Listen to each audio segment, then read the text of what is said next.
You've prayed for freedom from lust countless times, but every morning, the battle rages on. You ask, why isn't God answering my prayer? It's frustrating, isn't it? You've begged for deliverance, yet nothing changes. But what if I told you that God isn't ignoring your prayer? What if He's doing something deeper in you through this struggle? The truth is, your prayer might not be failing. It's working, just not the way you think. Struggling with lust? It doesn't have to control you. Discover the 7 biblical secrets to destroy lust before it destroys you in my ebook. Grab your copy in the description below and start conquering today. You've been praying for months, maybe even years, asking God to take away the temptation, to remove that constant pull of lust. Each day, you're back at square one. The desire hits, the battle begins again, and you're left wondering, why hasn't God answered my prayers? You've begged, pleaded, even fasted, but still, nothing changes. If prayer really works, why does the struggle keep coming back? Here's the thing. Prayer isn't always about an instant fix.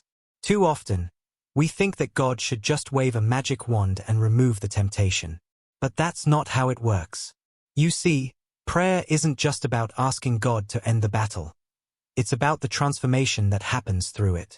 Every prayer you pray, every time you cry out for help, God is doing something deeper in you than you realize. Lust is a battle that can feel endless, like you're caught in a cycle with no escape. But what if I told you that God isn't trying to remove the battle? He's trying to teach you to fight. It's in the struggle that you develop strength, resilience, and authority over the very thing that once controlled you. You're asking God for freedom from lust, but He's giving you something far more powerful. The ability to resist it, the power to stand firm, and the wisdom to overcome. If God just took away the temptation, you'd never know what it feels like to truly fight and win. This isn't some sort of punishment, and it isn't a sign that God isn't listening. It's a lesson in spiritual warfare. God's purpose is not to make your life struggle-free, but to build spiritual muscle.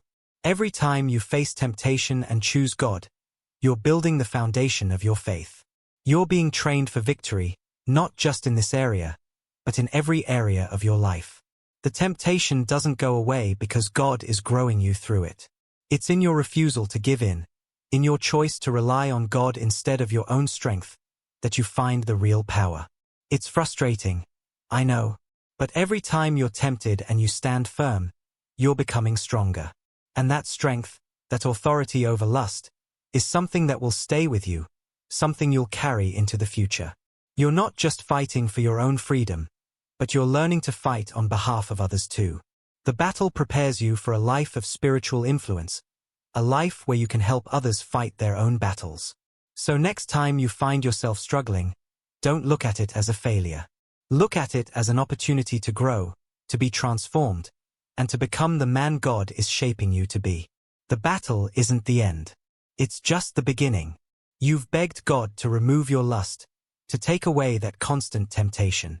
You've prayed, fasted, and asked Him to deliver you from the very thing that seems to keep you trapped.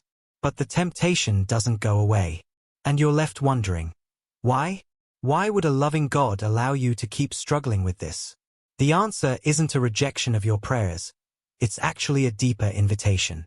See, God isn't removing lust because He wants to transform you through it. The battle you're fighting, as exhausting and painful as it is the very thing that's shaping you into someone stronger, more resilient, and more dependent on Him. God isn't interested in giving you a life without struggle. If He took away your lust right now, you'd be left with an absence of temptation. Yes, but you'd also be left with an absence of the very power you need to overcome it. In essence, God isn't just trying to remove the enemy from your life. He's giving you the tools, the authority, and the experience to defeat it yourself. He's making you into a warrior, not a helpless child. In His wisdom, He knows that real strength comes not from avoiding battles, but from engaging in them and emerging victorious. You see, it's through the repeated resistance to lust that you build spiritual muscle. Every time you choose to fight, every time you say no to temptation, you're strengthening your ability to resist in the future. It's this repeated victory that cultivates the authority you need to stand firm. You're being equipped to not only fight the battle but to win it. Without this, you would remain spiritually weak, relying on God to do all the fighting for you. But there's more to this. God is building something inside of you that's far more valuable than freedom from lust. It's character. Think about it. God could remove the temptation instantly, but what would you learn? Patience, humility, perseverance.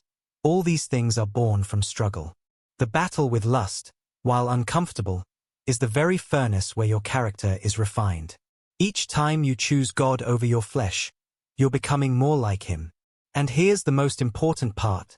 God isn't withholding deliverance because He doesn't care about your pain. He's allowing you to fight, to endure, and to overcome because He wants to draw you closer to Him. Your struggle isn't just about defeating lust. It's about becoming fully dependent on God, building an intimacy with Him that could never exist if He simply took the struggle away. God is teaching you that your deepest need isn't for freedom from temptation. It's for His presence to sustain you through it. And that is where true victory lies. We all want deliverance from temptation, especially when it feels like the battle is endless. But here's the hard truth. God isn't just interested in removing your struggle. He's using it to build something far more powerful within you. He's giving you authority over the very thing that keeps pulling you back. Imagine that what you thought was your weakness is actually the training ground for your strength. It's easy to pray for a life free from battles. We all want peace, right? But what if the absence of struggle would actually rob you of the very power God wants to give you? When you pray for deliverance from lust, what you're really asking for is God to take away the fight. But that's not how it works. God is not raising weak followers who need constant rescue. He's raising warriors, people who stand their ground, face their temptations, and still choose Him. And that takes spiritual muscle. Without this battle, you'd never learn how to fight. You'd be dependent on God to remove the enemy every time, but that doesn't grow you spiritually. It's like a bodybuilder who skips leg day. No real strength is built. The same goes for your spiritual life. Every time you resist temptation, every time you stand firm, you're building muscle, spiritual muscle. You're not just surviving, you're strengthening your resolve and building the authority to say no when lust calls. This is how God builds warriors, not dependent children. He wants you to grow in strength, to learn how to wield the authority He's already given you. Luke 10 verse 19 tells us that God has given us authority to trample over the power of the enemy. But here's the catch. He didn't remove all obstacles from your path. He gave you the power to overcome them. Authority doesn't come from an absence of opposition. It comes from standing firm in the face of it. You're not going to find victory in a life where temptation never comes. You find it by facing it head-on, choosing obedience in the midst of it, and building the kind of spiritual resilience that makes you stronger with every battle. So, every time you fight and choose God over lust, you're not just winning that moment. You're training your spirit, growing in authority over the very thing that once controlled you. That authority doesn't just happen in a prayer session. It's forged in the heat of the battle. And God is building you to be a mighty force for His kingdom, someone who can stand in the face of temptation and walk away victorious every single time. Spiritual growth isn't a simple path. It's not just about avoiding sin or checking off boxes on a religious to-do list. It's about becoming who God has designed you to be, and sometimes that means walking through fire. It's easy to think that once we become Christians, the hard part is over. But the truth is, the real growth begins once you start facing trials, because that's where character is built. The challenges you face, the struggles you fight through, are the very tools that shape you into a stronger, more resilient person. Let's be honest. It's easy to grow complacent when everything is going well. But when you face real temptations and difficulties, that's when your true character is tested. If everything were smooth sailing, you'd never discover the depth of your own weaknesses, or the strength that God wants to develop in you. Think of it like a muscle. You don't build strength by resting. You build it by pushing through resistance, lifting heavy weights, and enduring strain. And that's exactly what spiritual growth looks like: resilience, strength, and endurance built through struggles. The battles you face aren't random. They are purposeful. Every temptation, Every challenge is an opportunity for you to build spiritual muscle. That's why God doesn't always take away the fight. He's not being cruel or distant. He's refining you, shaping your character in ways that comfort could never achieve. It's in the heat of the struggle that you develop virtues like patience, self-control, and humility. These aren't things you can just pray into existence.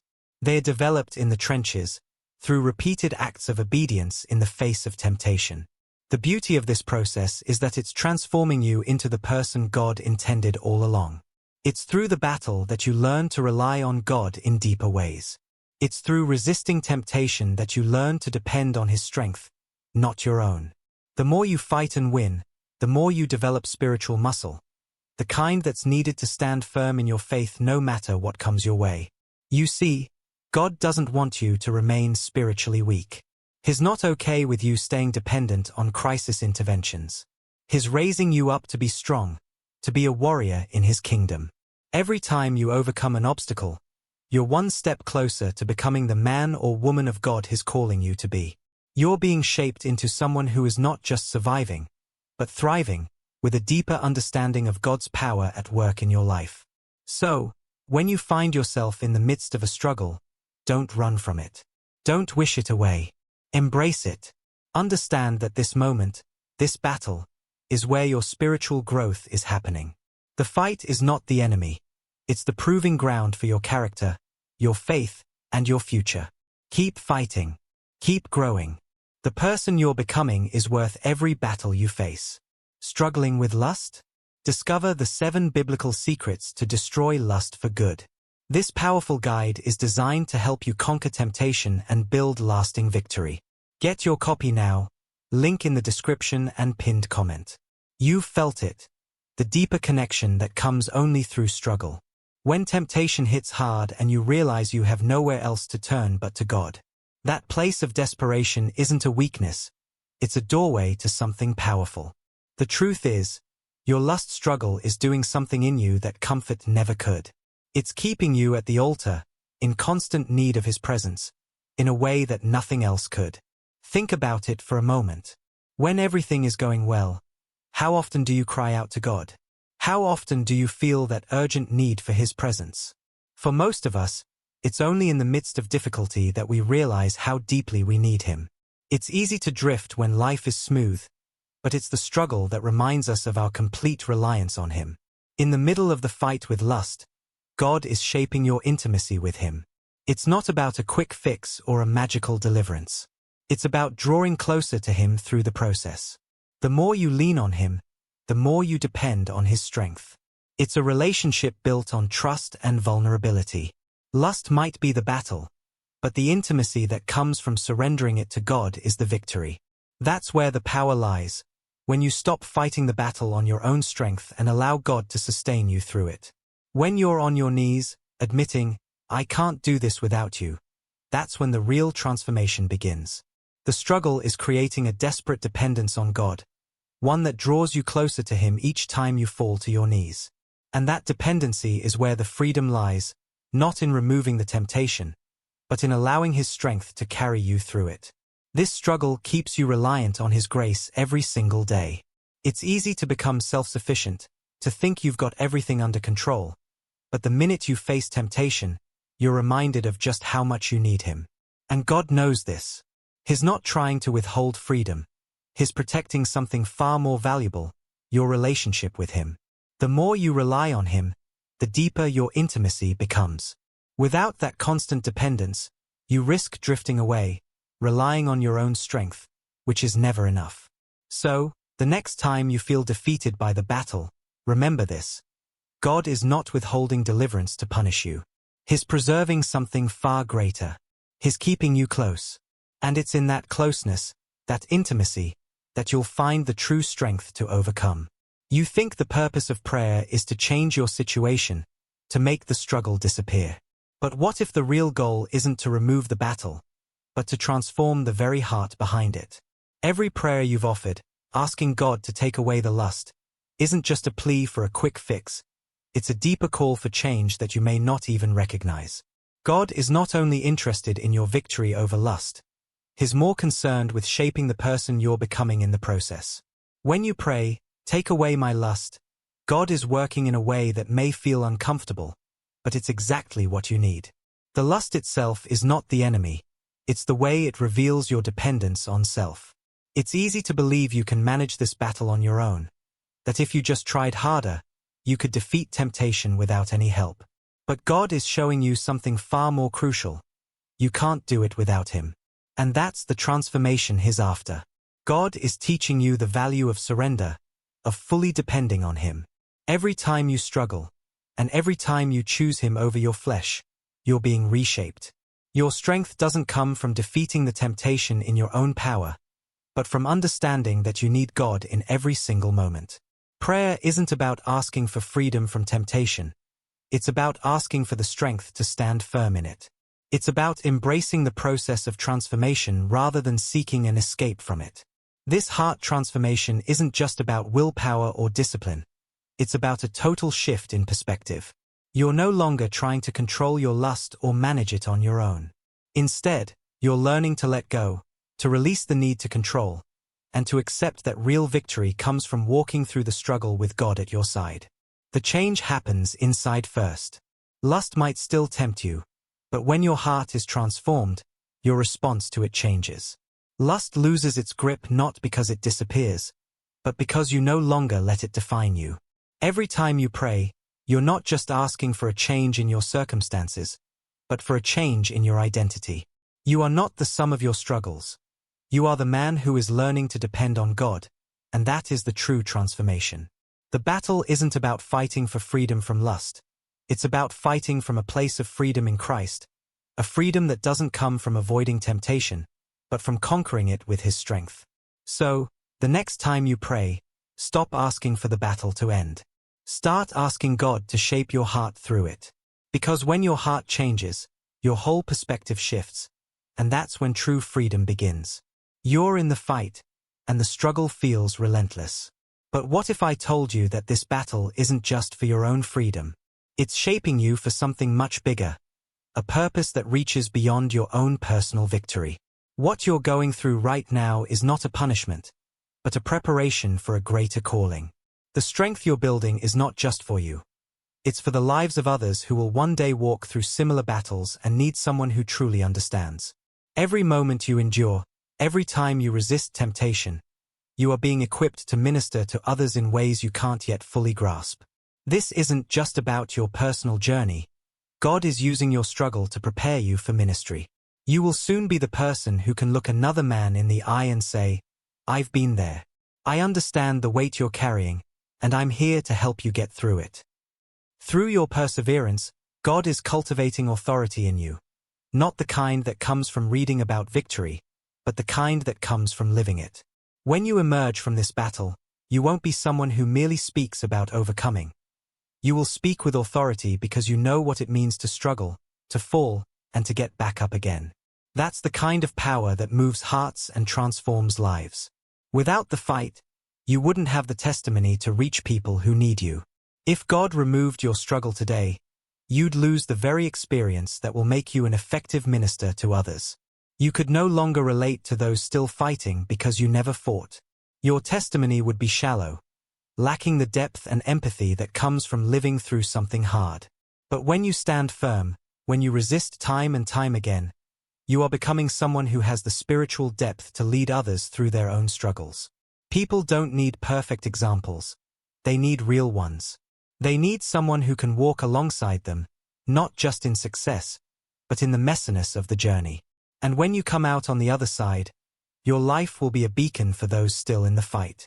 God is not only strengthening you for your own victory, He's building your future ministry, your future purpose. The strength, wisdom, and empathy you gain today will be the foundation for the lives you'll touch tomorrow. You're not just enduring, you're being prepared to help others overcome. The freedom you gain now will one day enable you to lead others into their own freedom. Through this process, you're becoming a warrior, not just for your own freedom, but for the freedom of those around you. You've been through the struggle, and you've felt the weight of it all. But through every temptation, God is shaping you for something greater, something that will not only bring you victory, but equip you to help others. The battle you face today is preparing you to minister, to speak life into others, and to walk alongside those who are facing the same fight.